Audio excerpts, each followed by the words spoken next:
Welcome into Ravens Rundown by Chat Sports. I am Tom Downey. We're going to break down the latest 3-round mock draft from Mel Kiper, Todd McShay, rotating picks. That is coming up here in a little bit. But first, there was some other news beyond Miles Boykin being claimed by the Steelers. 4 of the exclusive rights free agents have officially signed their tenders. Not a huge surprise. Their options were sign it or don't play football or get a longer-term deal done, but that wasn't really going to be in the cards. So Tyler Huntley, the QB, Trystan Colon Castillo, the backup offensive lineman, linebacker Kristian Welch, and long snapper Nick Moore have all signed those tenders officially, so they are under contract for the Ravens. We're also trying to get to 5,000 subscribers on our Ravens YouTube channel before the NFL draft. It's a lot to ask for. The draft's like less than a week and a half away. 5K is our goal. So let's do it for the most elite quarterback in NFL history, Joe Flacco. Of course, the Super Bowl winning NFL QB. Help us get there by subscribing, folks. If you haven't already, please do so. Hit the big red button. It's a pretty fair deal. You subscribe, you pay nothing to do so, and you get free videos on the Ravens. I think it's a pretty damned good deal. Now, Todd and Mel went 3 rounds on their mock draft, which is actually 4 picks. The Ravens have a lot of top 150 picks, 14, 45, 76, and 100. I'll make note, by the way, that Mel Kiper did the evens. We did 14, 76, 100. Todd did 45. No picks for the 5 fourth-round selections the Ravens have this year. They could wheel and deal if they want to in this class. At number 14, Trent McDuffie, the cornerback out of Washington, is the pick here over guys like Jordan Davis, over Linderbaum, Devin Lloyd, etc. The Ravens go with a guy that I've got a true first-round grade on. I don't have that many of those this year. McDuffie is undersized. He is 5'11 and change, 193, but the arm length was not great. 193 at the combine, I should say. Undersized arms, that is a red flag for teams. So the Ravens might plug him in at nickel. I think he's a zone corner in the Jair Alexander mold. But if you play him in nickel, you can definitely do man. He was really good in coverage, guys. Didn't miss very many tackles. He's an impressive athlete. He's twitchy. He's sticky. He's got good awareness. Targeted 36 times. No interceptions, but allowed 16 catches for 111 yards. That is awesome production out of McDuffie. I would not be mad if he went to the Ravens in round 1. Now, when it comes to round 1, what's your draft philosophy? Do you go BPA, take the best player on your board no matter what, or do you go for need? We'll get to the need side of what happens in this mock draft in a little bit, but first I want you to answer BPA or need. This is the pinned comments on today's video. If the ad break comes on YouTube, take advantage of it. Head down there and let me know. Here's a need pick that McShay himself called probably a reach.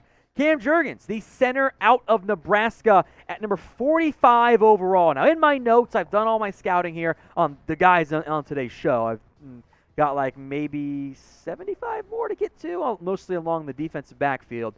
I got Jurgens as a 3rd-round pick. But I wrote, I think the NFL might be higher on him by almost a full round. And that's what happened here. Now, we'll figure out exactly what the Ravens' plan is at center. I think you could play Patrick McCarry there if you needed to. I think he could handle being your center. But Jurgens is what I call discount Tyler Linderbaum. So it's a Garrett Bradbury comp for me here. I didn't think he was that great at Nebraska. I did think the power was lacking a bit more than you'd like. If you're going to run a lot of zone blocking stuff, he's a good fit there. It is early for me, though, in the end. Now, we'll know who the Ravens pick right here on Chat Sports. We'll be live for the entirety of this year's draft, rounds 1, 2, 3, 4, 5, 6, 7. And unlike ESPN, NFL Network, when we get to day 3, we still talk about the prospects. We don't do interviews with coaches asking about the round 1 guy. You know that already. You want to know, and this is what I've always wanted to know, about the day 3 guys.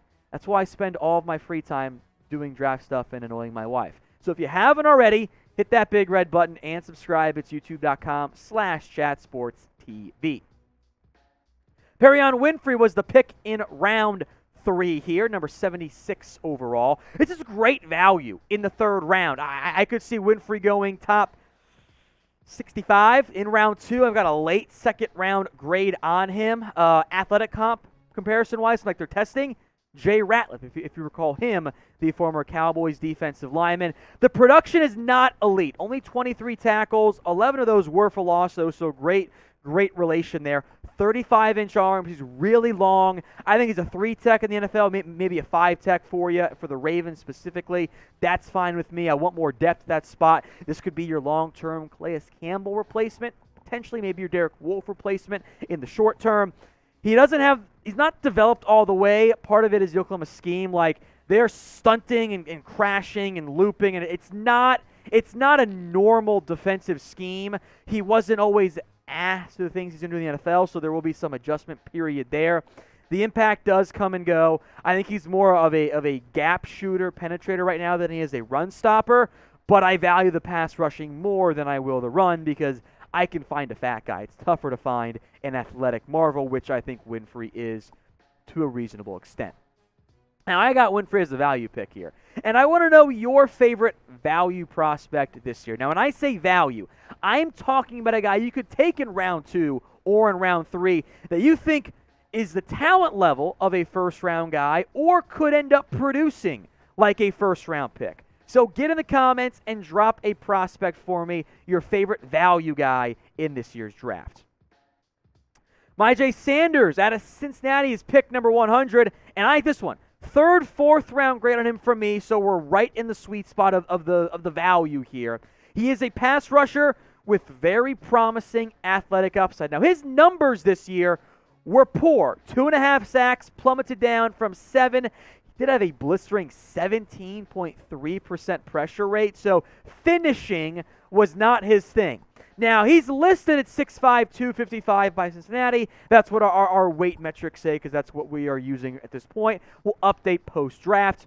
He was 247 at his pro day, 228 at the combine, which is stupid low. He was sick. Now, there were concerns in the past about keeping his weight up. That's a red flag, too. He was good against Bama, 10 pressures in that game. He is a 24-year-old project edge. I don't love those guys, but again, we're at pick 100, so we're in the right range for it. If he can finish more and add some power, he can be a starter for you in the NFL. Player comp is Kamoko Toure, if you remember him, the Rutgers Colts and current Niner, I believe, edge rusher. He's a good fit in a 3-4 scheme. He does jump off sides a lot, so you got to make sure he's not getting you in trouble on that front. So to recap then, the Kiper McShay mock draft. McDuffie, Trent McDuffie, the cornerback from Washington in round 1. Cameron Jurgens, the center from Nebraska. Perrion Winfrey, the DT from Oklahoma. And Myjai Sanders, the edge out of Cincinnati.